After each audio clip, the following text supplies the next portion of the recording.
There are no examples of limbar suture in humans. Only 5 varieties are present in humans. They may be present in some lower animals. So this was serrate. This was suture as one type of fibrous joint. The connecting unit is called as sutural ligament.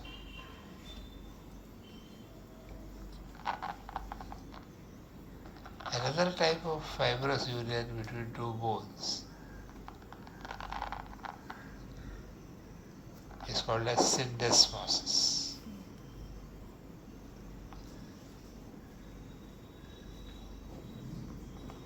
Here, the two bones are connected to each other by a fibrous ligament or a membrane.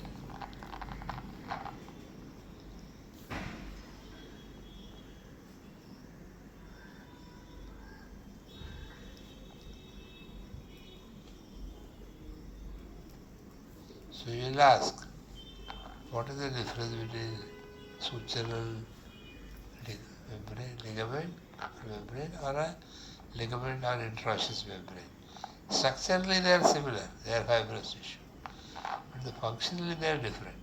Sutures try to keep the two bones away from each other, not allowing them to join. So it allows for the continued growth of the skull till the brain grows and continuous cushioning the impact of the mandible till the teeth exist. After the brain growth stops, the sutures also start disappearing. But brain growth, peak of brain growth is in the first 2 years, 80%. 10% in the next year. So by 3 years, brain has already grown by 90%. Further brain growth occurs slowly up to the age of 40. After which the brain starts atrophy. So sutures are now no longer required. So sutures start disappearing by the age of 40 onwards, and they disappear from inside to outside. Inside the cranial cavity to outside the cranial cavity.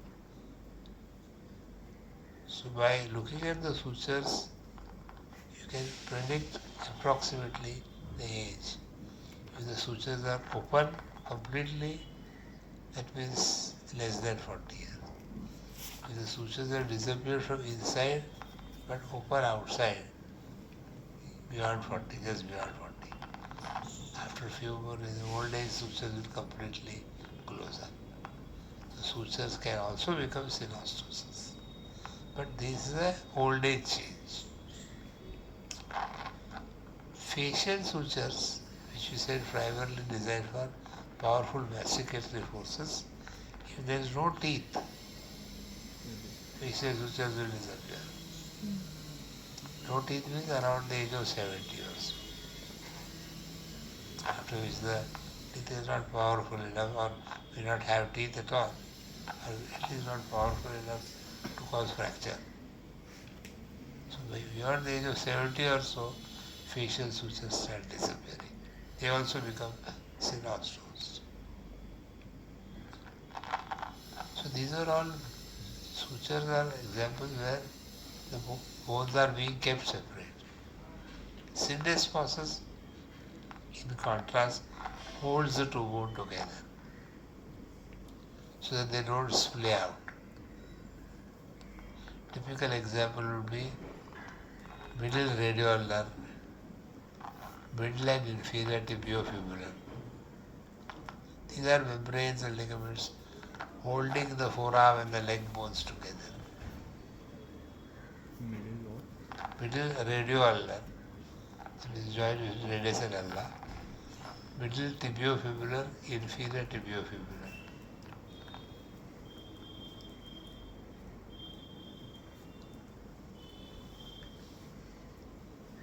Are all ligaments and membranes holding the two bones together, tibia fibula, radius ulna.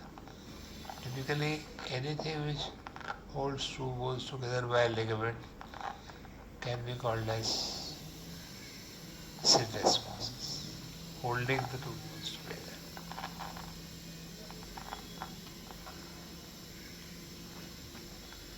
A third variety of fibrous joint is called as gomphosis. Gomphosis.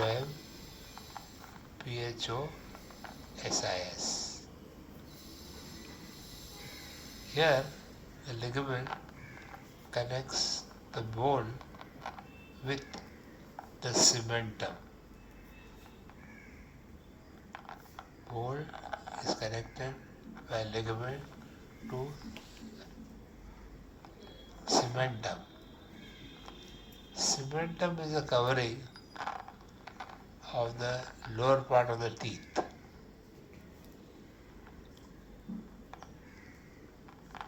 Just as we say, enamel is the covering of the upper part of the teeth. The hidden part of the teeth is covered by cementum. The ligament is called as periodontal membrane. This ligament is called as periodontal membrane.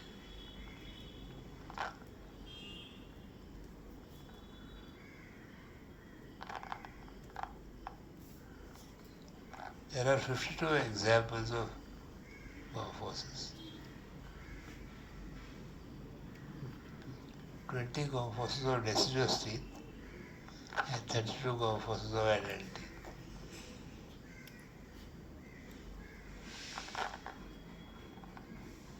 So, what do you call the deciduous teeth as?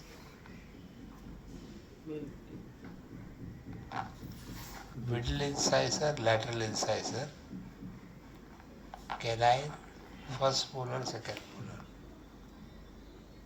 Okay. They are also referred to as A, B, C, D, E. Middle incisor, lateral incisor, canine, first molar, second molar. The adult teeth are called as middle incisor, lateral incisor, canine. The two molars which are there in deciduous are replaced by premolars. In addition, there are 3 additional molars. As the jaw is growing, additional molars can develop. So they are also referred to as 1, 2, 3, 4, 5, 6, 7, 8. Medial incisor, lateral incisor, canine 1, 2, 3. 2 premolars, 4, 5. 3 molars, 6, 7, 8. This is for each of the quarter jaw. 8, 8, 8, 8. 5, 5, 5, 5. Okay? What is the difference between premolar and molar? Molar has got 4 pointed teeth projection. So they are also called as quadricuspid. Premolar have 2 pointed elevations. They are also called as bicuspid. Any example of unicuspid?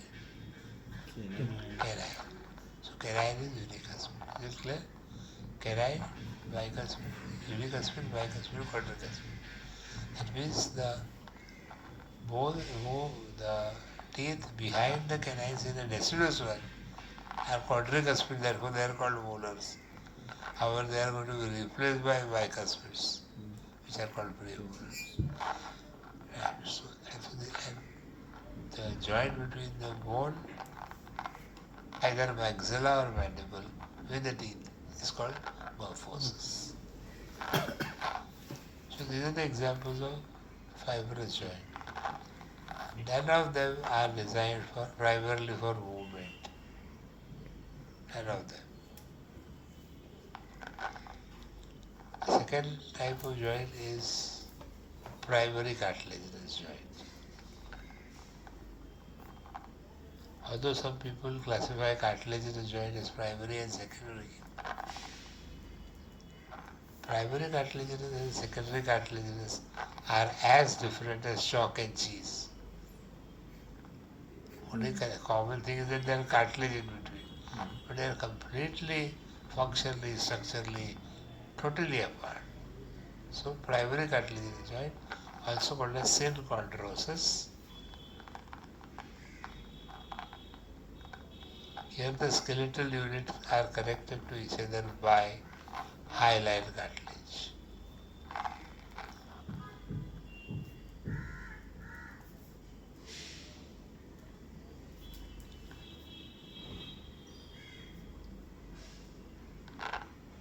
This cartilage allows the growth of bone in lengths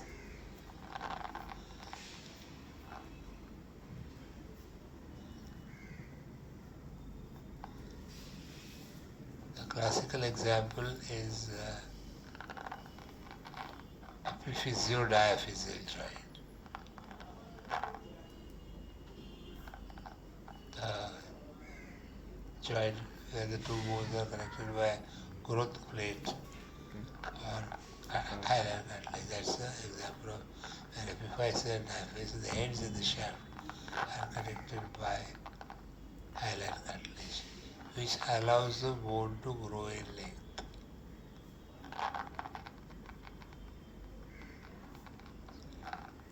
Synchondroses are also called as temporary joints because they are going to be replaced by bony union, which is called as synostosis.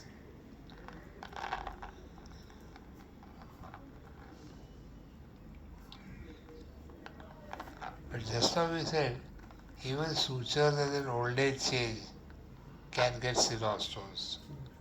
Synchondrosis also gets synostosis. So then what is the difference? Sutures becoming synostosis is an old age degenerative change. Whereas this occurs in adolescent, young adulthood. This is called as the changes occurring earlier.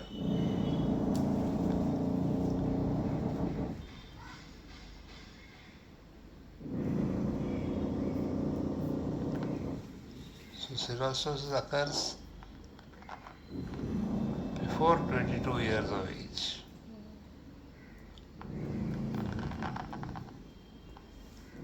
Definitely before 25.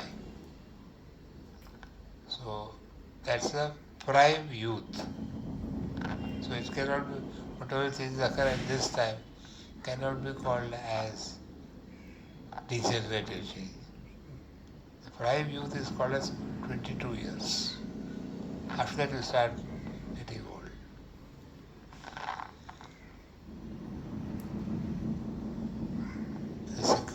Another type of cartilaginous joint is a second. Here again, absolutely no movement is possible between these joints. Mandible develops as two halves, which then fuse at the age of 1. Before that age of 1, the two halves of mandible were connected by hyaline cartilage. This is also a synchondrosis, wrongly called as symphysis menti. The two halves of mandible are connected by, wrongly called as symphysis menti, when it is actually synchondrosis menti. The other type of joint is called as a secondary cartilaginous joint.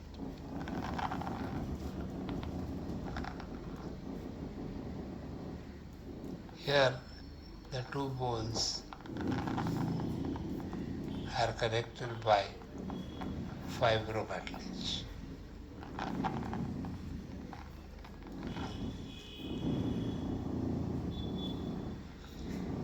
One peculiarity of the symphysis, secondary cartilaginous joint, all symphysis lie in midline only.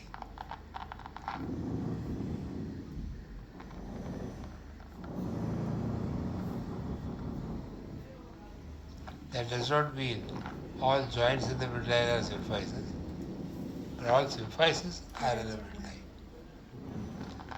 They allow slight movements.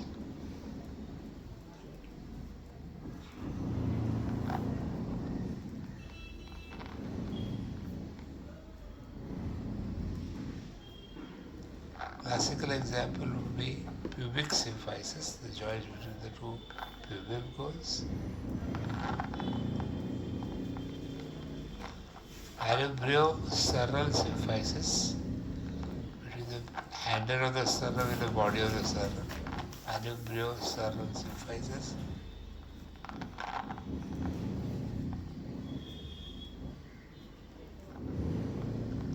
And all intervertebral discs.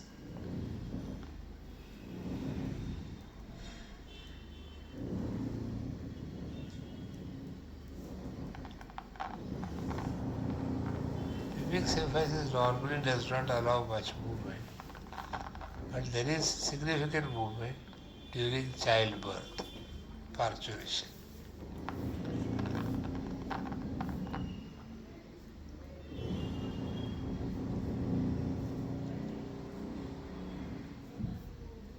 So the sustained effect of progesterone throughout pregnancy makes these ligaments, this fibrocartilage, into a little more lax, so allows movements. Manubriocerebral symphysis allows movement for the pump handle movement of the respiration.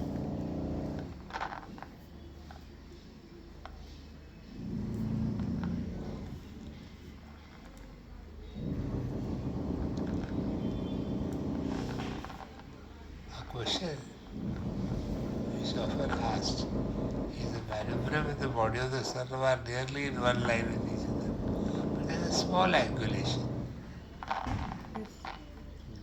The angulation is nearly 180 degrees, but not 180. It fluctuates between 162 and 171 degrees. 162 degrees to 171. The question is, if you take a deep breath in, at that point, the angle will be 162 or 171. 171. And if you take a deep breath out, the angle is 162 or 171. 162. So you get a feeling that when take a deep breath, the body goes outwards, so it is more in line. If it was that, I wouldn't have asked the question.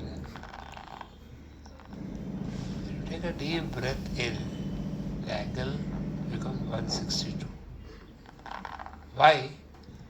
The upper ends of manubrium is fixed.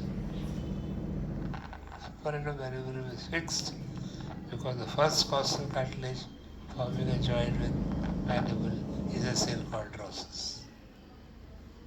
So upper end of manubrium is not allowed to move out. Lower end of manubrium moves out.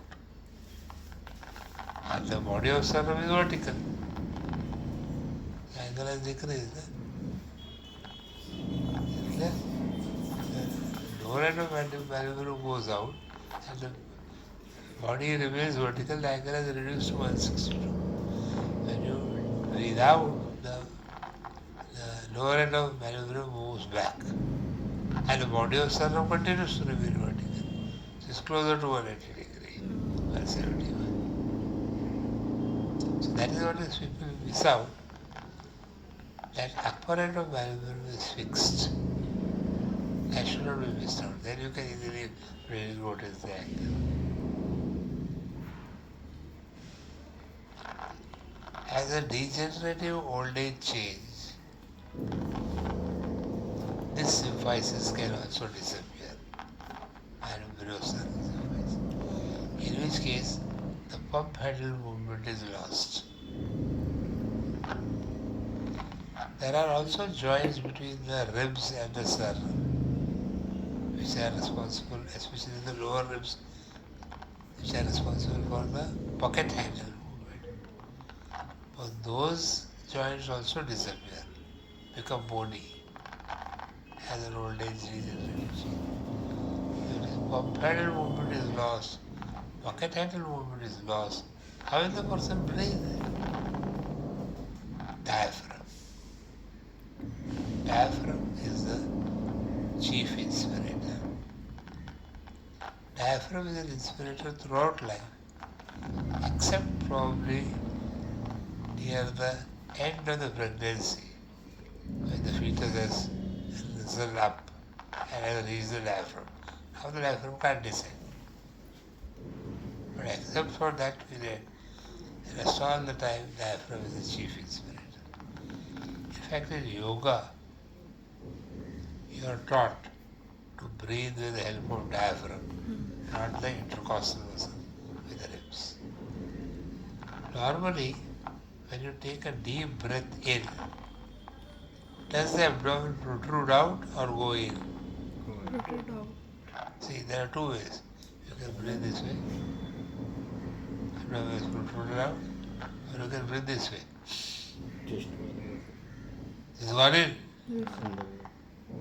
So you can breathe voluntarily, either thoracically, with the intercostal muscle, abdomen will go in. Or you can breathe with the help of diaphragm, abdomen protrudes out. Okay? So thoracic breathing, abdominal breathing. Normally, in normal stages, the thoracic and abdominal matches in such a manner that the abdomen neither protrudes out nor goes in.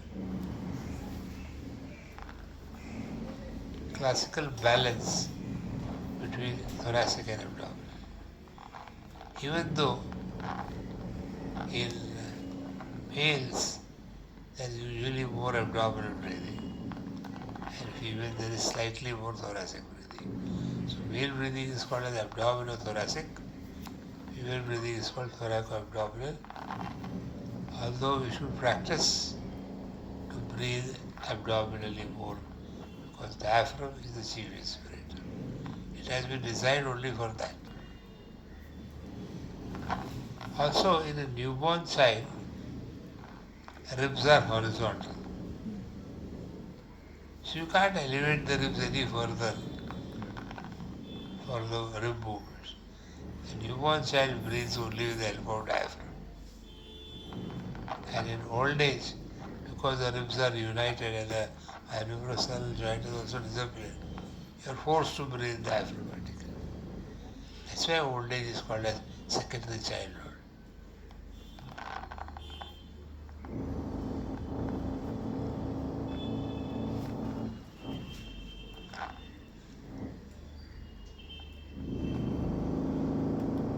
Intervertebral discs allow slight movement, but when you add up all the discs together, they produce significant movement.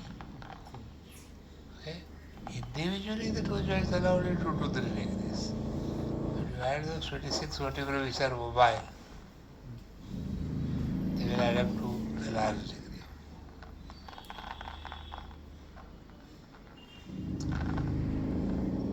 There is rotation of the neck and there is rotation of the trunk. Okay? The trunk rotation is mainly seen in the thoracic vertebrae. Lumbar vertebrae do not allow rotation.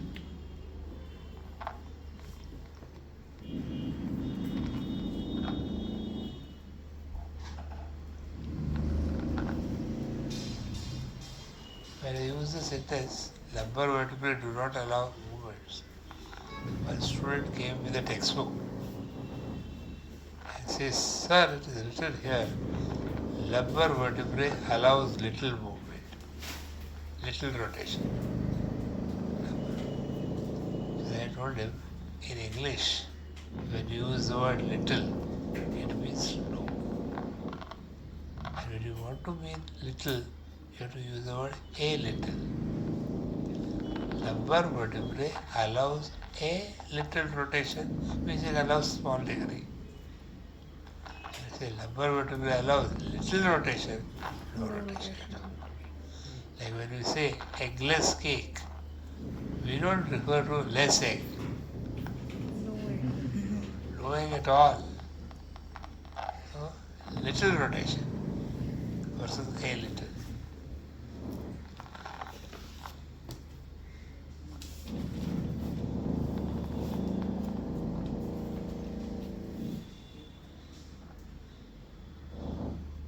In thoracic vertebrae, other movements are negligible because the ribs will crowd with each other. Flexion, extension, lateral rotation, ribs will crowd.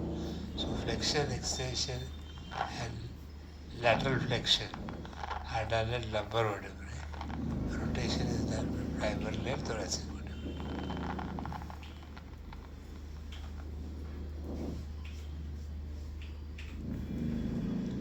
Intercervical joints are joints between second cervical vertebrae and seventh cervical vertebrae.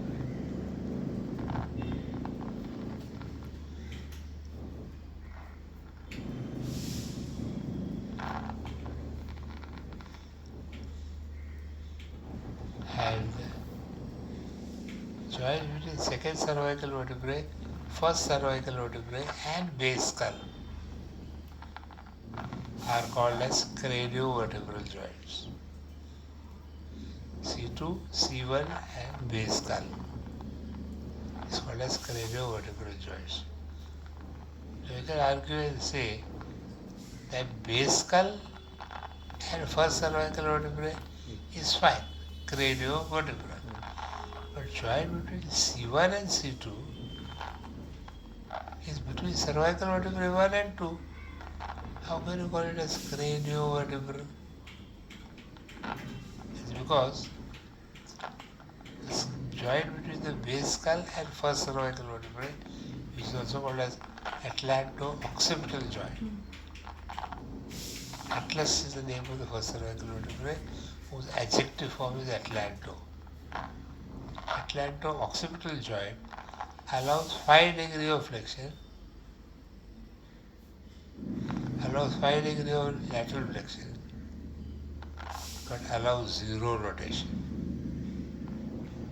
0. And the joint between first and second cervical vertebrae, what is called as atlanto-axial joints. Axis is the name of the second cervical vertebrae. Atlanto-axial joints allows 45 degree of rotation only on either side. So although you think you can do more than 45 degree, the remaining is at intercervical joints. 45 degree is occurring at the craniovertebral joint, atlanto-axial. So atlanto-axial allows only rotation, atlanto-occipital does not allow any rotation. So together these two joints complete the entire unit of rotation as well as abduction. Okay? So when the rotation occurs, skull and first cervical vertebrae act as one unit because they don't allow rotation in between them. The skull with the first cervical vertebrae rotates around the axis, which is formed by the axis. Okay?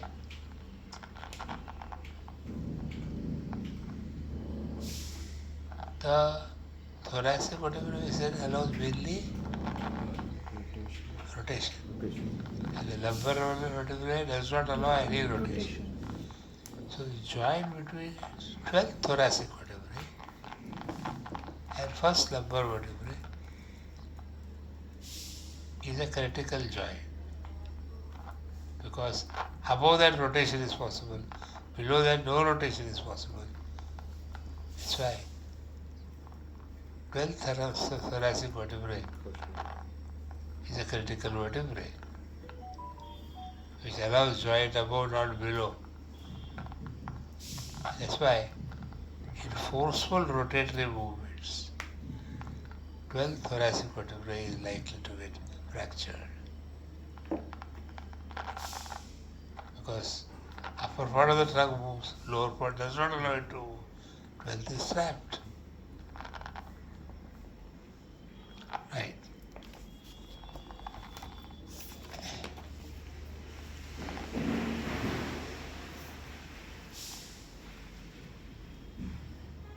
Symphysis rarely undergoes synostosis.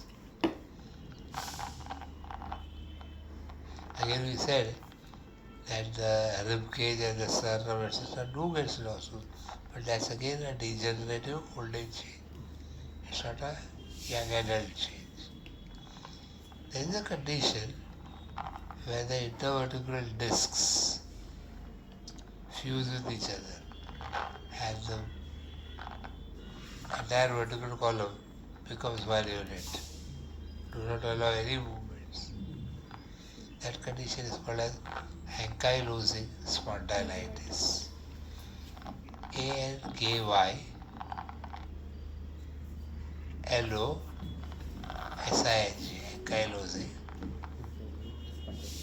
spondylitis. SPONDYLITIS.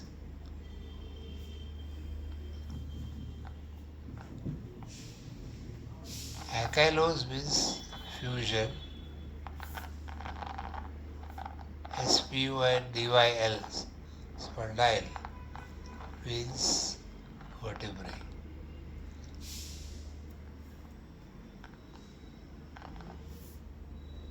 So the Greek word for vertebrae is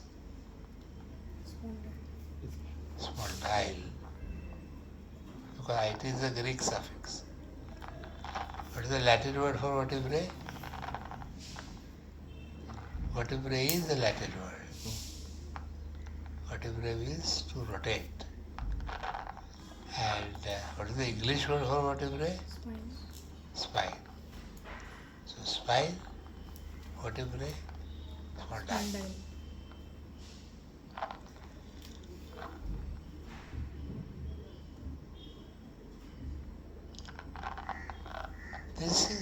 This usually occurs in ankylosing spondylitis, occurs in younger individuals. So this is not a degenerative old age change. This is an autoimmune disease.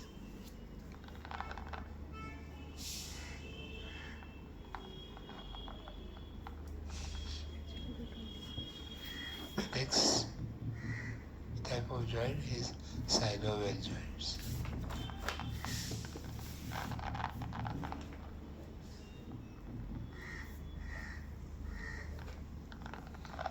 If more than two skeletal elements take part in a joint, it's called compound joints. Because most of the joints, only two elements unite, so it's compound joint. If only two elements take part, it's a simple joint. If the two elements of the joint are separated by a disc, two elements of the joints are separated by a fibrous disc.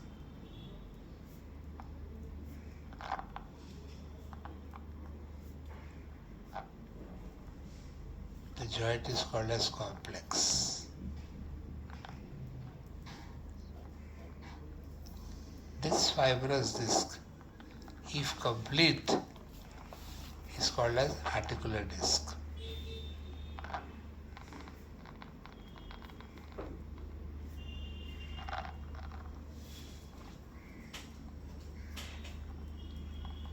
Example, temporomandibular joint.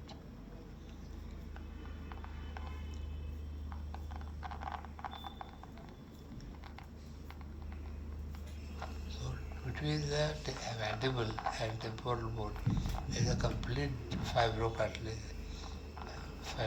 cartilage, this articular disc. If the disc is incomplete, it is called a meniscus. If the fibrous disc, fibrocartilaginous disc is incomplete, it is called as meniscus. MENISCUS.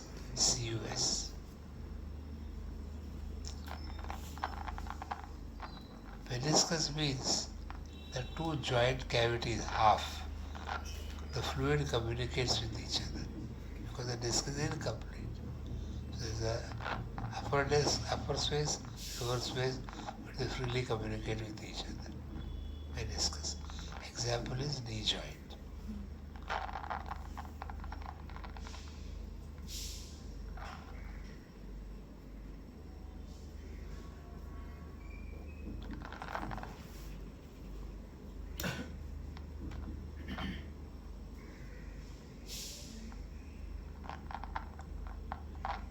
We will go into the morphological classification of synovial joints.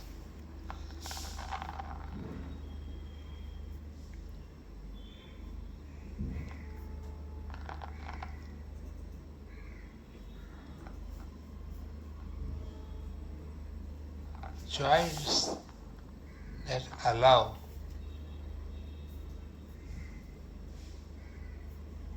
movement only around a transverse axis. Only around a transverse axis. The movements are called as flexion and extension. Such a joint is called as hinge joint. Hinge. Hinge joint.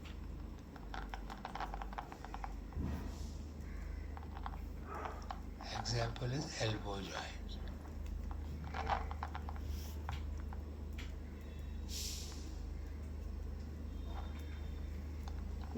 Joints, second time, joints that allow movement only around a vertical axis.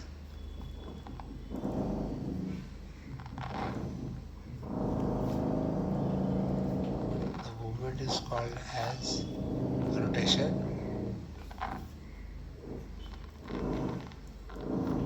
The type of joint is called as pivot joints.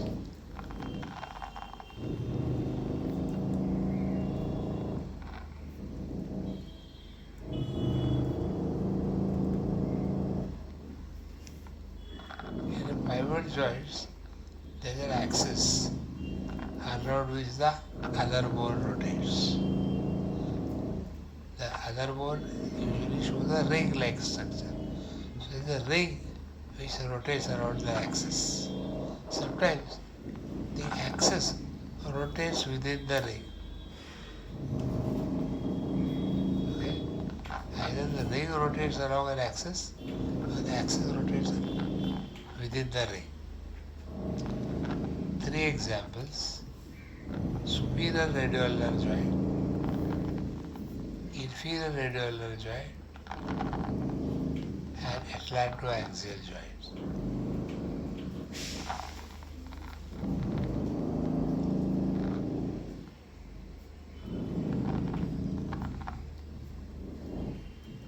Superior radioulnar joint, the ring is formed by ulna and the fibrous ligament. The radius rotates within. So the pivot rotates within the ring in superior radioulnar. In inferior radioulnar joint, the rounded ulna forms the pivot. The rotates around it. So the ring rotates around the pivot. Superior radioulnar joint, ring is fixed, the radius rotates. Inferior radioulnar joint, ulna is a pivot, radius rotates. But radius acts like a ring, the lower end of radius. Question is, atlantoaxial joint, which also allows rotation, which is also a pivot joint. Does the pivot move around the ring or ring moves around the pivot? Yeah, the atlas and skull is the ring which moves around the axis, second cervical, the pivot. So you can say axial joint therefore is comparable to superior radial joint or inferior radial joint.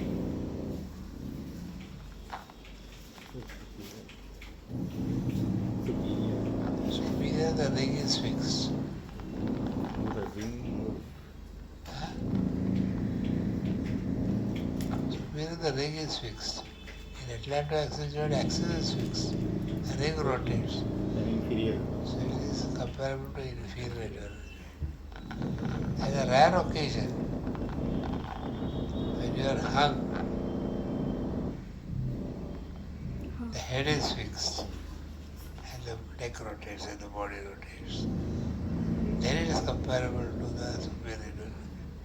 So if you perchance speak out superior radial joint and realize that you have made a mistake, you should say, this occurs during hanging. Otherwise it is comparable to inferior radial joint. Both these examples of the upper two joints are called as uniaxial joints, because both of them allow movement only around one axis. The next two varieties of joints are called as biaxial joints.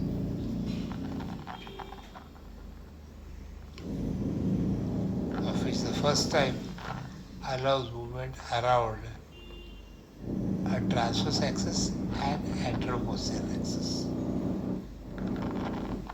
Biaxial joints allow movement along a transverse axis and an anteroposterior axis, allowing the movement of flexion extension and abduction reduction. Transverse axis we call it as flexion extension, and anteroposterior axis the movement is called as abduction reduction. This type of joint is called as ellipsoid joint. Ellipsoid, because the articular surfaces are shaped like an ellipse.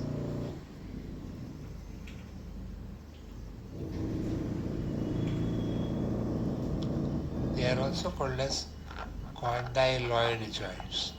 Condyloids. Because the articular surfaces are shaped like the knuckles. Okay. Ellipsoid joint variety example is wrist joint, which allows flexion extension and abduction adduction. A combination of these four movements is called as circumduction.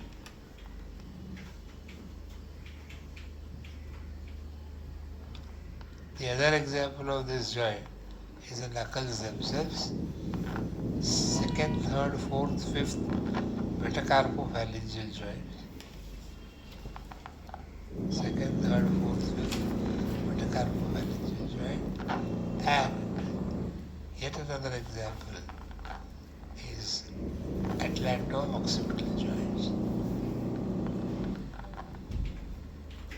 Atlanto-occipital joint we said does not allow rotation. Flexion extension 5 degrees. Abduction on either sides 5 degrees. Some people have a trick question asked. Atlanto-axial joints allows no movement. True or false? False. Atlanto-axial joints allows no movement. Say two. No within inverted commas is correct. No without inverted commas is wrong.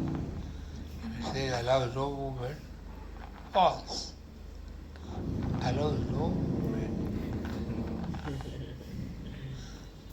And atlanto-occipital joint allows yes movement. Okay? You know, there was this trouble when Western expedition went into an African village. It's a real story. In rest of the world, we say this for yes, and this for no. But those African tribals were saying this for yes and this for no. They have used that as their tradition. And they were very helpful. And the English people were also very helpful.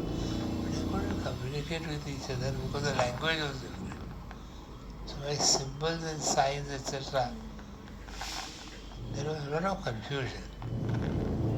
It was later on that the Western English people realized that this is their no and this is their yes. It took a week for them to realize. The tribal people were also getting confused. Why are these Westerners not following? At the end of the week, they also realized that for them this is yes and this is no.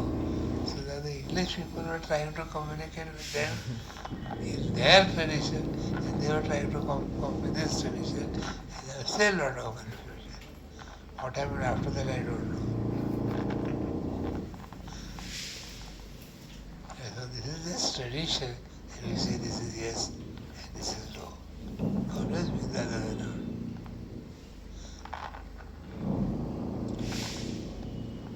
The second variety of biaxial joint allows movement around a transverse axis called flexion extension and vertical axis called rotation.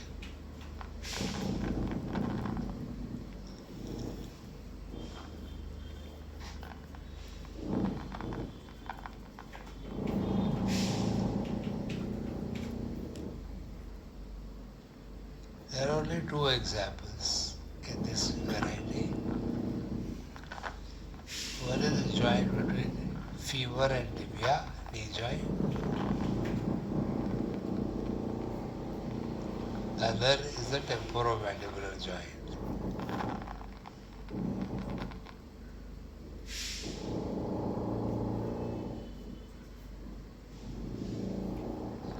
The two condyles of femur form a joint with the tibia, and two condyles of mandible form the joint with temporal bone. So in both the cases there are two condyles. Therefore this type of joint is called as bicondylar joint. Bicondylar joint.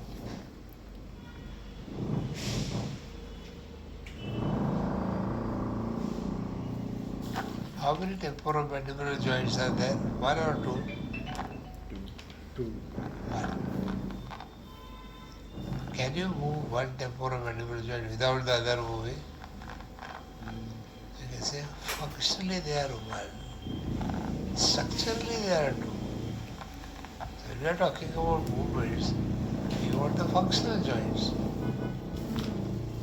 So the two temporomandibular halves have been separated by each other by the face coming in between. Remove the face, bicondylar joint. That's why we call temporomandibular not as unicondylar but as bicondylar, because both the condyles act together. Are you getting the point? And we are classifying joints based on movements. So calling individually as unicondylar has no meaning. Because both act together. In knee joint, the movements allowed are flexion extension, and in a flexed knee, a rotation is also possible.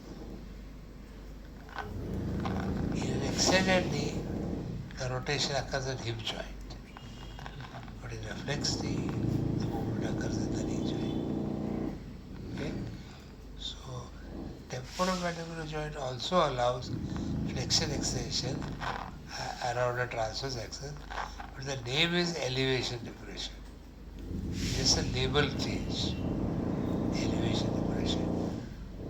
And rotatory movements get a name side to side movement.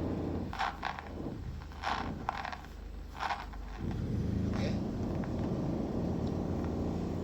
So just a change of names, but otherwise flexion extension and rotation. Here obviously in both the joints, the flexion extension is a primary movement.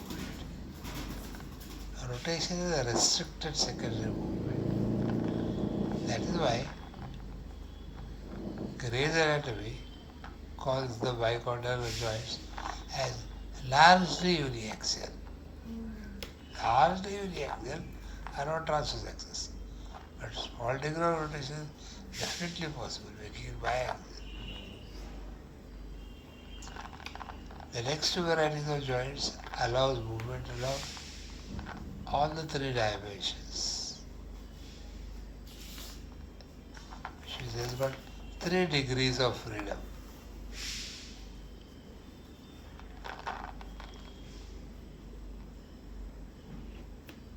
Which is why it is called as multi-axial joint.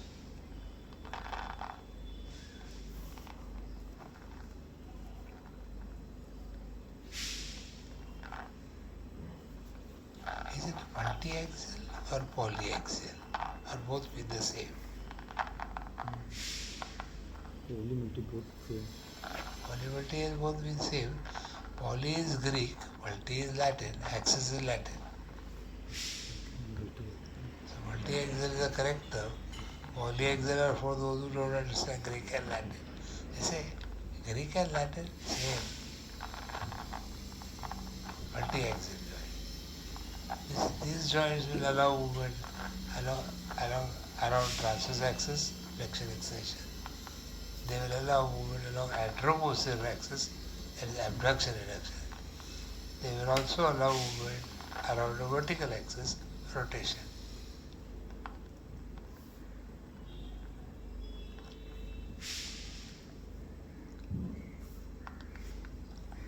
If they allow movement around all three axes, how can you have two different varieties of joints? If the rotation is restricted, then it is called as saddle joint. So in saddle joints, the rotation is restricted.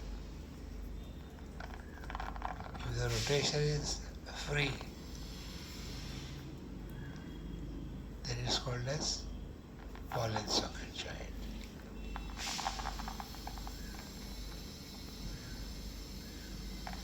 The restricted rotation is also called as conjunct rotation. The free rotation is called as adjunct rotation.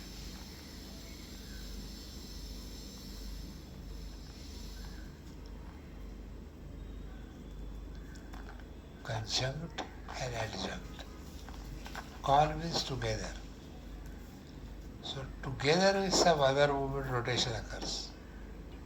Conjunct. Independent of the other movements. It can occur besides the other movements. It's called adjunct. The adjunct rotator ball and socket is shoulder and hip.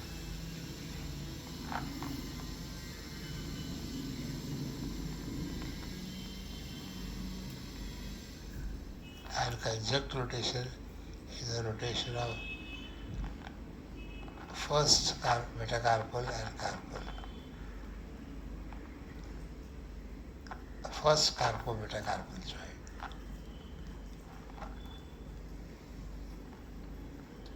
Remember that first is for metacarpal. First carpo-metacarpal joint is first metacarpal and carpal. It's not the first carpal. Carpal and first metacarpal. First metacarpal and carpal. Ah. So it should have been called as first metacarpo-carpal joint. It's called as first carpo-metacarpal joint. The reason is carpal is a short word, metacarpal is a long word. The rules about joining two words, shorter word first. Yes. So carpo-metacarpal. Okay? That is the joint of the thumb. It allows flexion extension freely. It allows abduction reduction freely. Keep your hand on the table, palm facing upwards. Okay? Now, raise the thumb at right angles to the palm. This movement is called as abduction. Take it back. This is called adduction. Cross the thumb around the other fingers. Don't curl. Keep the thumb straight. Curl like this. It's called as flexion. Take it back, fully stretch out. That's extension. So if you look at anatomical position, flexion and extension are side to side. And abduction and adduction are front and back. That's because the thumb has turned itself by 90 degrees to rest of the fingers. The palm of the thumb in anatomical position faces medially, not forwards. So could you explain extension and adduction? This is abduction. Take it fully across the other finger. Flexion. Stretch it out fully away from the extension. So abduction is? Abduction is up. Down, bring it back close to the index finger. Okay, this is adduction. Adduction. Of course, the combination of these four is called circumduction. Now, we said that the pulp of the thumb faces medially, pulp of the other finger faces forwards. Now try to meet the pulp of thumb with the pulp of other fingers.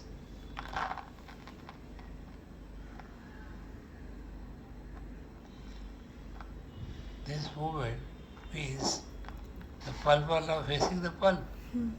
That means rotation is occurred. Otherwise they are at right angles to each other. So that means the thumb is rotated during flexion. That rotation is called as conjunct rotation. If the thumb were meeting the other finger without rotation, then the thumb would meet the sides of the other finger. So when you are holding a coin in your hand to insert into a slot,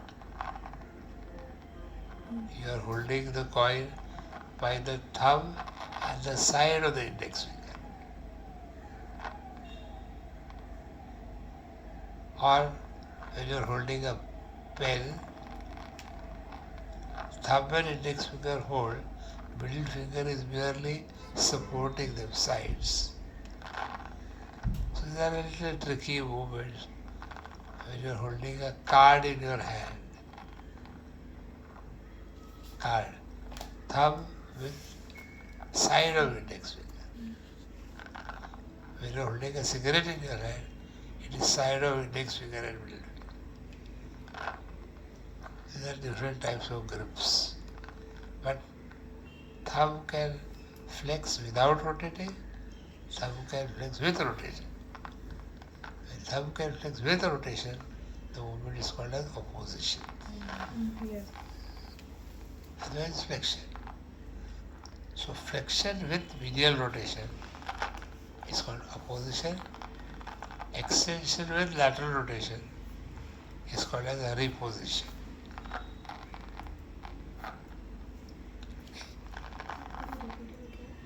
Flexion with medial rotation is called as opposition. Extension with lateral rotation is called a reposition. Reposition. We always commonly use opposition. We rarely use the word reposition. But if opposition is possible, it has to repose also. Then only it can oppose again. Positions. We don't. Bring it back to the Yeah, normal we don't. position. Okay? So remember, thumb can only rotate medially during flexion. It cannot rotate laterally. And it can rotate only with flexion or extension. It can't rotate independently. That's why this rotation is called as a restricted rotation. The joint is saddle joint, first carpal metacarpal. In ball and socket joints, shoulder hip, all movements are freely possible. You can independently perform any movement that you desire. flex, extend, abduct, reduct, or just rotate. Again here, flexion, extension, abduction, reduction together are called as circumduction, not rotation. The fact that wrist allows circumduction, a lot of people confuse that with rotation. Show circumduction. Wrist circumduction.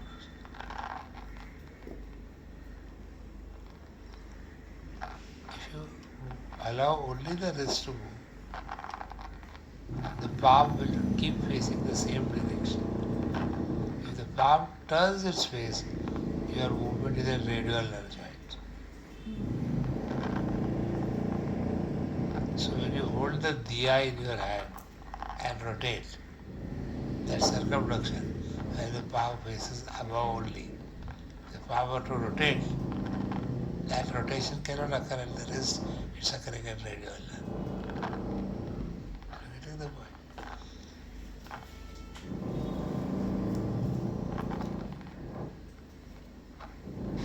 So then when a cricket bowler is bowling his arm, he is circumducting at the shoulder joint.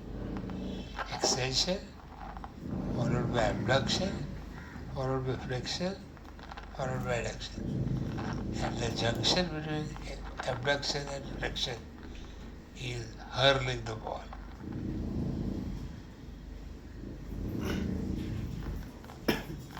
Only after the ball is released from the hand, the batsman is allowed to take a run. Otherwise, the bowler can run him out at the 1 second. Coming back to yet another variety of joint is where there is no axis of rotation. The bones can only glide over each other. This type of joint is called as plane synovial joint. Plane. Only gliding movements are possible.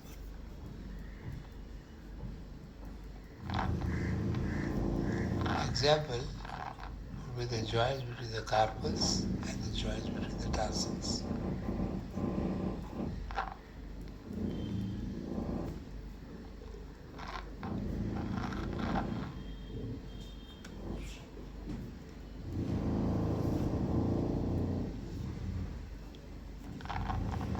Joints between vertebrae, two adjacent vertebrae, are 3 in number. The joint between the bodies of vertebrae, intervertebral disc, which you already said is secondary cartilaginous joint, suffices. But on the sides of the vertebrae, there are 2 processes going upwards and 2 processes going downwards.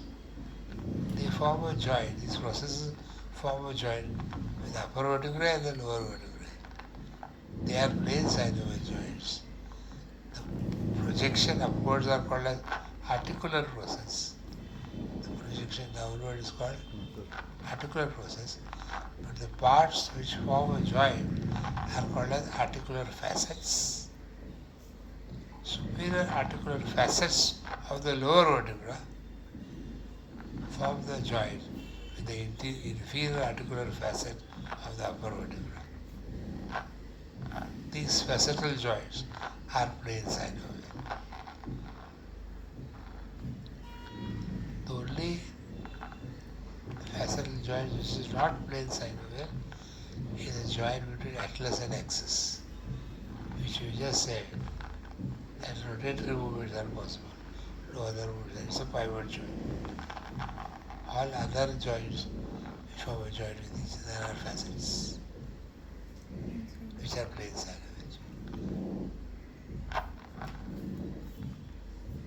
Where the bones merely glide over each other and the movement is very restricted.